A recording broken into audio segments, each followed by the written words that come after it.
कहते हैं कोई भी कारण हो, कोई भी बात हो, चिढ़ो मत, गुस्सा मत करो, जोर से मत बोलो, मन शांत रखो, विचार करो, फिर निर्णय लो। आवाज से आवाज नहीं मिटती, बल्कि चुप्पी से मिटती है। तकलीफ सिर्फ आपको होगी, दुख भी आपको ही होगा। मन शांत रखोगे तो सुख भी आपको ही मिलेगा। समस्या आती है तो उसका अंत भी निश्चित है। आज मुश्किल, कल थोड़ा बेहतर होगा। बस उम्मीद मत छोड़ना, भविष्य जरूर बेहतरीन होगा।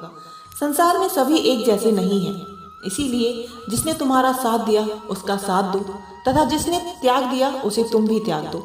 जीवन में रिश्ते धागों की तरह हैं। जिस धागे की गांठें खुल सकती हैं, उस धागे पर कैंची नहीं चलानी चाहिए, क्योंकि रिश्तों की छोटी छोटी खुशियां ही तो जीने का सहारा बनती हैं। ख्वाहिशों का क्या, वो तो पल पर सामना करवाता है, जिनका आपने अपने अच्छे वक्त में कभी ख्याल भी नहीं किया होता है। जो हो रहा है उसे होने दो। तुम्हारे ईश्वर ने तुम्हारी सोच से भी बेहतर तुम्हारे लिए सोच रखा है। बुराई अवश्य रहना चाहिए, तभी तो अच्छाई इसके ऊपर अपनी पवित्रता साबित कर सकती है। विश्वास अगर खुद पर रखो तो हमारी शक्ति बन जाती है, और दूसरों पे रखो तो वो अपनी ही कमजोरी बन जाती है। आप कब सही थे इसे कोई याद नहीं रखता है, लेकिन आप कब गलत थे इसे सभी याद रखते हैं।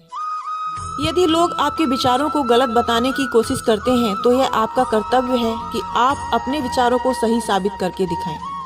चक्रव्यूह बनाने वाले सारे अपने ही लोग होते हैं। यह बात कल भी आज भी नहीं बदली, और यह भी पक्का है कि फंसे भी वे स्वयं ही जाते हैं। अवास्तविक चीजों को लेकर मन में कभी डर पैदा मत होने दो। वो वास्तविक नहीं है, वह ना तो कभी था ना कभी होगा।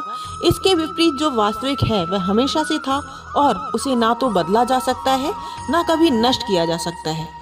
जो मनुष्य किसी अच्छे काम में लगा हुआ होता है, आने वाले समय में उसका अंत कभी बुरा नहीं होता है। मनुष्य अपनी 3 प्रमुख कृतियों द्वारा नरक के द्वार पर पहुंच जाता है। वे तीनों कृतियां काम, क्रोध और लोभ हैं। मनुष्य का समस्त निर्माण उसके विश्वास के फलस्वरूप होता है। जैसा वह सोचता है उसी के अनुरूप वह बनता है। परिवर्तन इस संसार का नियम है। एक नजर में तुम असीम संपत्ति के मालिक बन सकते हो, दूसरी नजर में तुम दरिद्र बन सकते हो। एक इंसान के रूप में इस धरती पर तुम्हारे कुछ कर्तव्य हैं। अनिवार्य रूप से अपने कर्तव्यों को निभाओ। जो कुछ भी हुआ है उसमें तेरा कोई योगदान नहीं है, इसलिए तुम्हारी सारी परेशानियां व्यर्थ हैं। तुम अपने जीवन को सार्थक बना सकते हो, लेकिन इसके लिए तुम्हें अपने नजरिए को बदलने की जरूरत है। अगर एक बार तुमने खुद पर विश्वास कर लिया तो तुम्हें जीवन में कभी निराश नहीं होना पड़ेगा।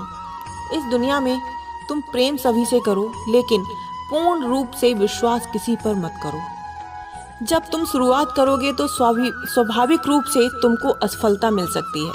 कई बार तुमको गिरना भी पड़ सकता है, लेकिन इसका मतलब यह नहीं होना चाहिए कि तुम उस काम को करना छोड़ दो।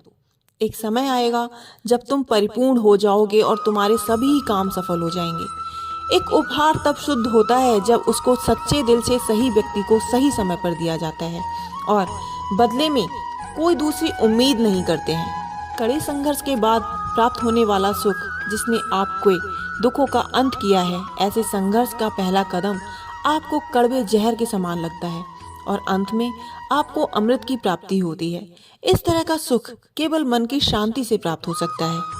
इस धरती पर आने के बाद आपका मुख्य उद्देश्य यहाँ से मुक्त होना है।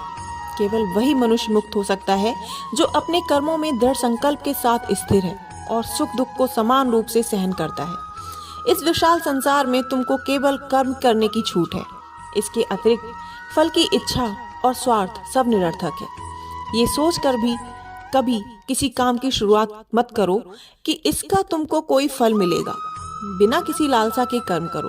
ऐसा कोई नहीं है जिसका सदियों से अस्तित्व है, और ना ही ऐसा कोई है जिसका सदियों बाद अस्तित्व रहेगा। यहाँ कुछ स्थायी नहीं है। तुम उसी को देख पाते हो जो तुम हो, और तुम वही जो तुम देखते हो। तुम हमेशा के लिए यहाँ रहने वाले नहीं हो। तुम्हारा जीवन बहुत सीमित है। जो मनुष्य यहाँ आता है वह अपनी क्षमता को तलाशने के लिए आगे बढ़ता है। ये गलत नहीं है।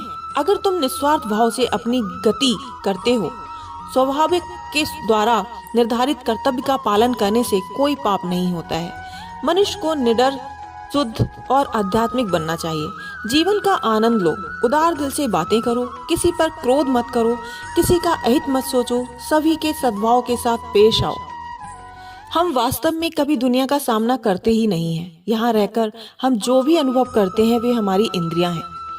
तुम केवल अपने कर्म पर नियंत्रण कर सकते हो। तुम्हारे कर्म के परिणाम का तुम दावा नहीं कर सकते। हारने का डर, असफलता का भय, कर्मों के साथ भावना जोड़ना सफलता की सबसे बड़ी बाधा है। यह विचार मन को अस्थिर कर आपकी क्षमता को लूटता है। आपकी इच्छा शक्ति से खुद को नया आकार दो। अपने आप को कभी स्व इच्छा से नीचा मत होने दो।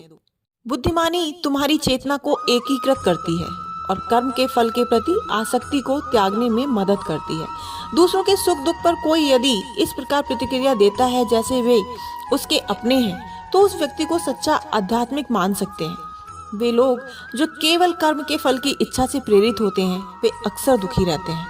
जब किसी की चेतना एक हो जाती है तो उसकी सारी व्यर्थ चिंताएं पीछे छूट जाती हैं। फिर उसको किसी वजह की चिंता नहीं होती है, चाहे चीजें अच्छी हो या बुरी। वह सदा एक सा रहता है। जो लोग अपनी आत्मा से भली भांति परिचित हैं, वे इंद्रियों पर पूरी तरह से नियंत्रण रखते हैं। अपने भूत की घटनाओं पे चिंतित होना व्यर्थ है। तुम ना तो अपने भूत को बदल सकते हो, ना अपने भविष्य की कल्पना कर सकते हो। तुम केवल चिंतित हो सकते हो, जो पूरी तरह से अर्थहीन है। मन को शिक्षित कर मनुष्य अपने सोच के तरीके बदल सकता है और कोई भी कदम उठाना सीख सकता है।